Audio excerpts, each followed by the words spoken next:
A cold wind pierced to the bone, cutting through the worn wool of old uniforms that these men had worn since the War of Independence. It was the 25th day of January, 1787th year. On the snow-covered field before the Federal Arsenal in Springfield, Massachusetts, a scene was unfolding that seemed unimaginable just a few years ago.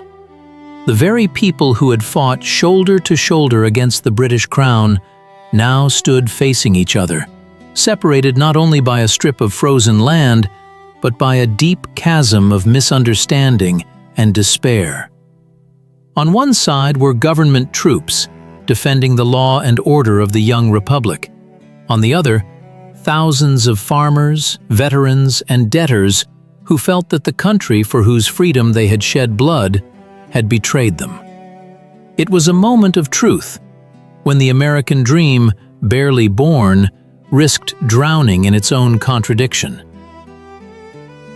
The air was thick with tension, heavy as gunpowder smoke, and everyone understood what would happen in the coming hours would determine the fate not only of these people, but of the entire continent.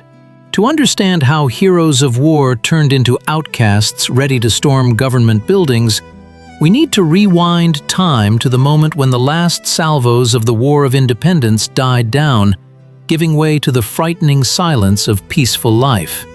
1783 brought not only long-awaited freedom, but also a harsh economic reality. The young nation found itself in the grip of a deep depression. Soldiers of the Continental Army returned home to their farms in western Massachusetts, not with pockets full of gold, but with paper promissory notes that depreciated with each passing day. The government, unable to pay wages in hard currency, issued certificates, but these papers could not be exchanged for bread or tools. And at home, they were met not only by overgrown fields and dilapidated barns, but also by unpaid bills. The situation was exacerbated by the fact that economic ties with the British Empire, which had previously ensured a stable market for American goods, had been severed. Merchants in port cities like Boston were themselves under pressure from European creditors demanding payment in hard currency, gold and silver. This pressure was transmitted down the chain to small shopkeepers, and from them to ordinary farmers. But the farmers had no gold. They had only their labor, their land, and their crops, which suddenly became unwanted at their former prices. The Massachusetts authorities, dominated by the interests of the wealthy coastal merchants, made a decision that proved fatal. They decided to pay off the state's war debts by sharply raising taxes. Moreover, these taxes had to be paid exclusively in hard currency. For a person living a subsistence lifestyle in the foothills of the Berkshires, the demand to pay taxes in gold sounded like a mockery. It was equivalent to demanding a star from the sky. When farmers couldn't pay, the judicial machine went into action. Courts began mass rulings to confiscate property. People were stripped of their livestock, tools, furniture, and ultimately, the land itself, their only means of livelihood. But the worst was something else: debtors' prisons. War heroes, who just yesterday were considered saviors of the fatherland, found themselves behind bars, in damp and dirty cells, deprived of dignity and hope, simply because the economic system they helped create had turned against them. Among these desperate people was Daniel Shays, a veteran, a captain in the Continental Army, a man who had been awarded an honorary sword by Marquis de Lafayette himself for his bravery. Shays was not a born revolutionary or anarchist. He was a simple man who only wanted justice and the opportunity to feed his family. But when he saw his neighbors, fellow veterans, dragged to prison, their families thrown into the streets, indignation boiled up in him, as in thousands of others. They began to gather not as a gang of bandits, but as an organized force, calling themselves not rebels, but regulators. This term, dating back to English tradition, meant people striving to restore the correct order of things when the government failed in its duties. At first, their protest was peaceful. They wrote petitions, held town meetings, begged the authorities in Boston to issue paper money or allow debts to be paid in goods. But Boston remained deaf.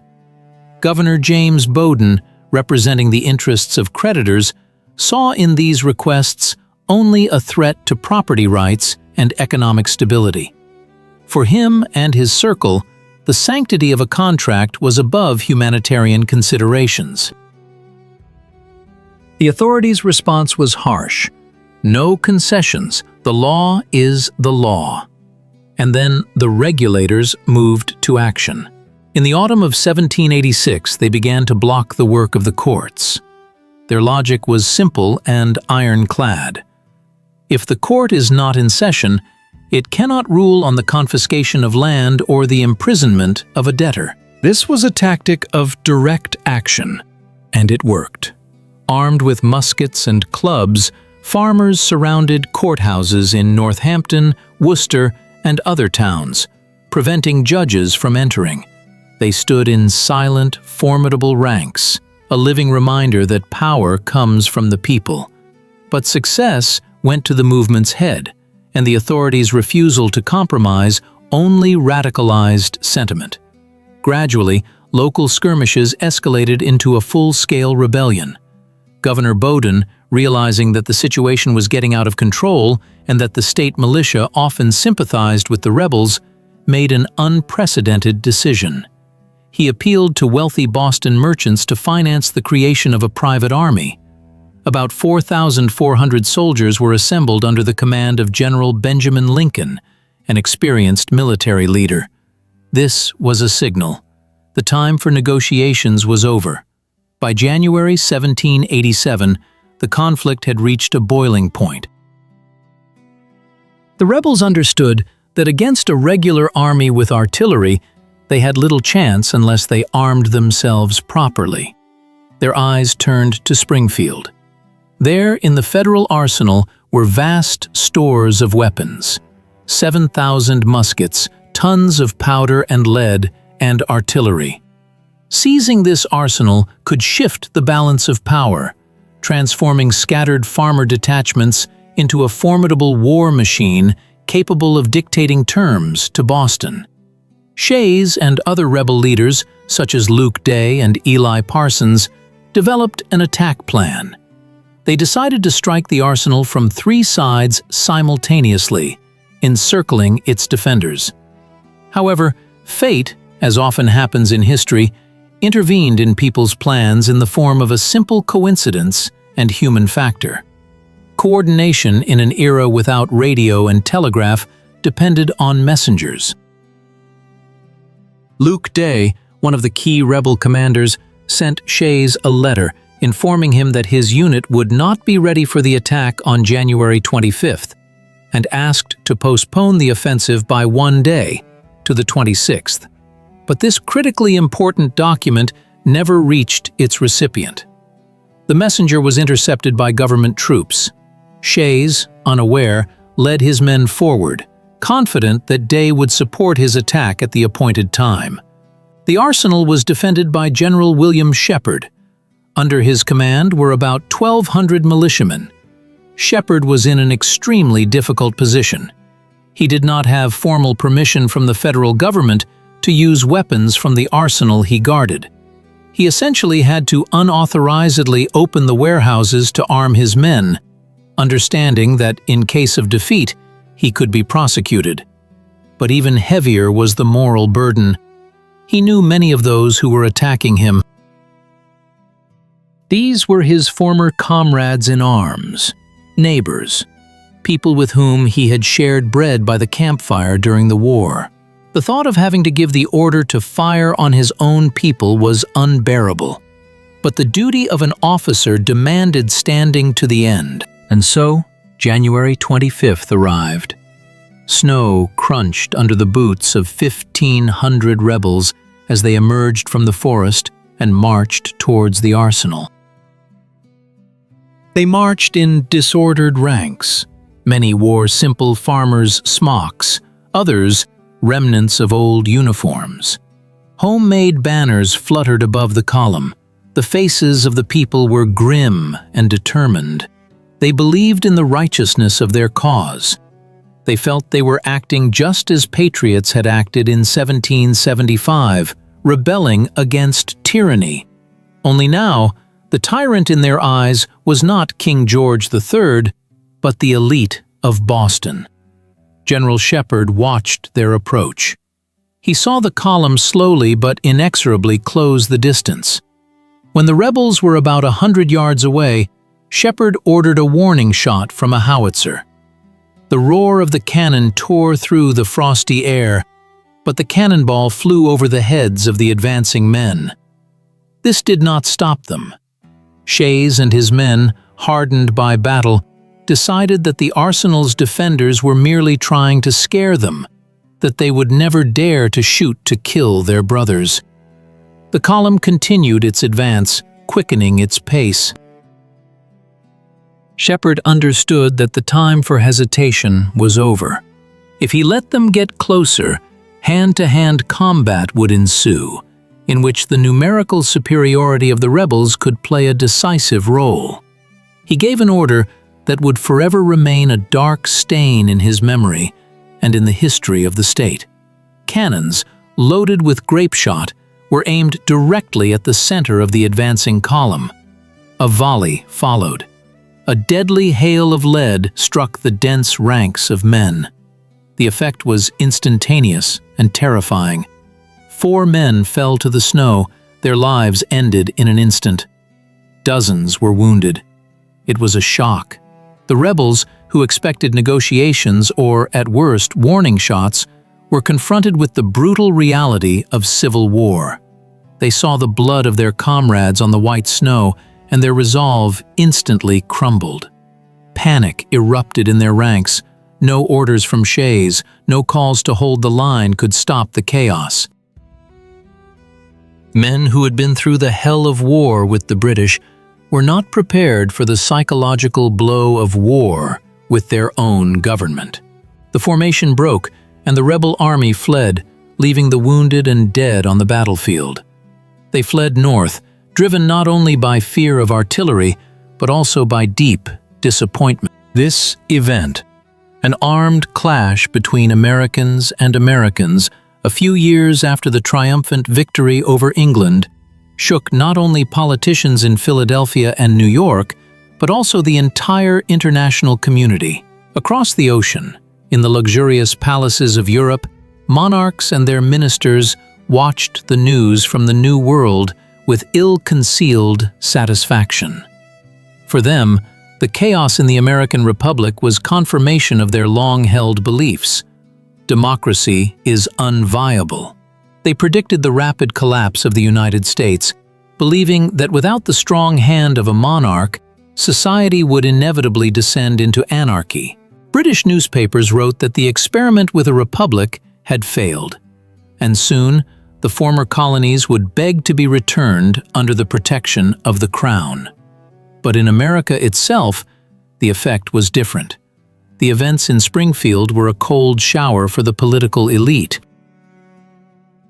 George Washington, who was at his Mount Vernon estate at the time, received alarming letters from Henry Knox and other associates. These letters described a picture of complete decay of power. "We are fast verging to anarchy and confusion," they wrote to him. Washington, a man who voluntarily renounced power to become a simple citizen, was horrified. He saw how everything they had fought for could disappear in the smoke of civil strife. He understood that the weakness of the central government laid down in the Articles of Confederation was the main cause of the crisis. Congress had neither the money nor the authority to maintain an army or resolve economic disputes between states. Meanwhile, in Massachusetts, the drama continued. After the defeat at the Arsenal, the rebels retreated. General Lincoln, who arrived with his troops shortly after the skirmish, began the pursuit. It was not just a military operation. It was a race for survival in the harsh winter. Shays and the remnants of his detachment tried to find shelter in the town of Petersham. They hoped to rest, regroup, and perhaps find new strength. But Lincoln did not give them that opportunity. He made an incredible night march. In a snowstorm, when the temperature dropped to critical levels, his soldiers marched 30 miles without stopping. On the morning of February 4th, when the rebels were still asleep or just beginning to prepare breakfast, Lincoln's troops burst into Petersham. The surprise effect was complete. Shays' exhausted, demoralized, and frozen men could not offer organized resistance. They scattered in different directions. Many surrendered. Daniel Shays himself managed to escape, fleeing to the neighboring state of Vermont, which at that time was an independent republic and not subject to Massachusetts law. The active phase of the rebellion was over. The government restored control, but the price of this calm was high. Society was divided, and trust in authority was undermined. However, it was at this very moment that something amazing began to happen. Something that could be called the transformation of defeat into victory, but on a different level. The suppression of the rebellion was not the end of the story, but rather its beginning. The fear of the mob, of the uncontrollable element of popular anger, forced the American elite to act. James Madison, Alexander Hamilton, and other prominent figures used the news of Shays' Rebellion as a powerful argument for revising the form of government. They said, quote, "1. Shays' Rebellion became the catalyst that transformed sluggish talks about reform into an urgent necessity. Skeptics who feared a strong central government, seeing anarchy as an alternative, changed their minds. The events of that winter directly led to the fact that just a few months later, in May of 1787, the Constitutional Convention assembled in Philadelphia. The delegates, gathered in the same hall where the Declaration of Independence was signed, now had before their eyes a vivid example of what happens when freedom is not balanced by order.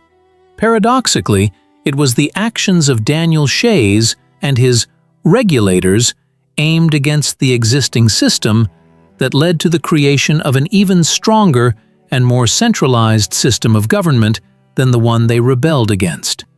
The U.S. Constitution, created in Philadelphia, gave the federal government the right to collect taxes, maintain a standing army, and suppress internal disturbances.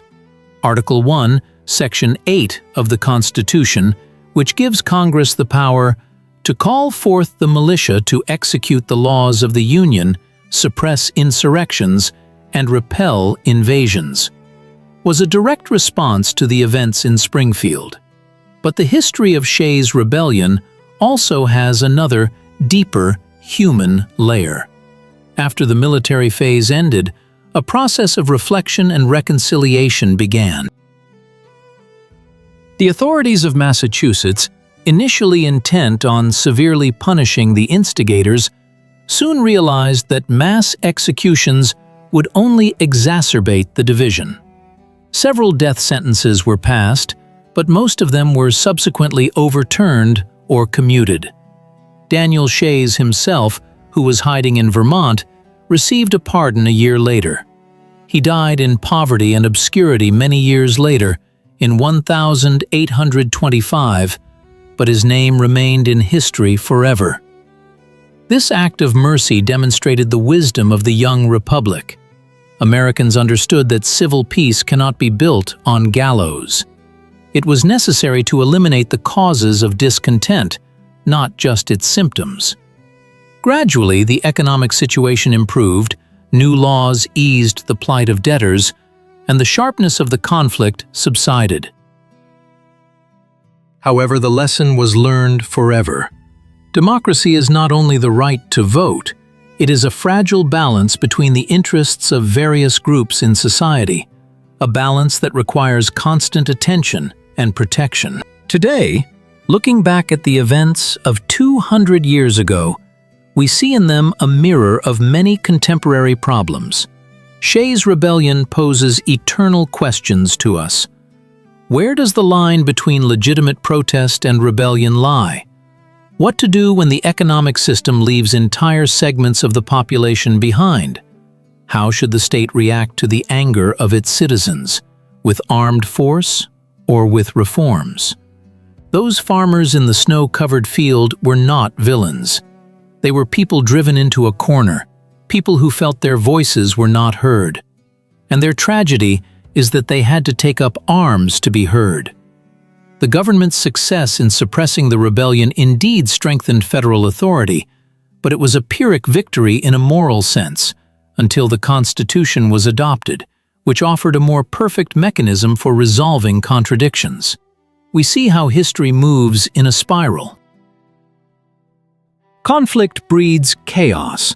Chaos gives rise to the need for order, and a new order creates new contradictions. But it is precisely in this dynamic that development is born. Mentally returning to that field near the Springfield arsenal, where the wind swept away traces of blood and gunpowder smoke with snow, we understand that this place became not just a battlefield. It was a forge, where the character of a nation was tempered under the hammer blows of history. Those 4 lives, cut short by a blast of grapeshot, were not in vain. Their demise became the alarming alarm bell that awakened America and forced its leaders to create a system capable of withstanding the storms of centuries. This is a reminder to all of us. Stability and prosperity are not given once and for all. They are the result of constant effort, compromises, and, unfortunately, sometimes bitter lessons paid for at a high price. Looking at contemporary political storms, we can find comfort and warning in the history of Shays. It teaches us that even the deepest divisions can be overcome if society has the wisdom not to destroy the opponent, but to hear their pain and integrate that experience into building a common future. America survived in 1787, not because General Lincoln had more cannons, but because after the cannons came laws that made such rebellions unnecessary. And in this, perhaps, lies the main lesson of that distant, cold winter. Thus, the history of Shays Rebellion is not just a chapter in a textbook. It is a living narrative of pain, hope, mistakes, and redemption. It is a story of how structure is born from chaos, and how the despair of some becomes fuel for the progress of all. We must remember this so that each time we face new challenges, we do not repeat old mistakes, but seek paths to unity, relying on the bitter but invaluable experience of those who walked this path before us. Ultimately, the echo of the shots in Springfield still resounds, reminding us of the price of freedom and the responsibility it imposes on every generation.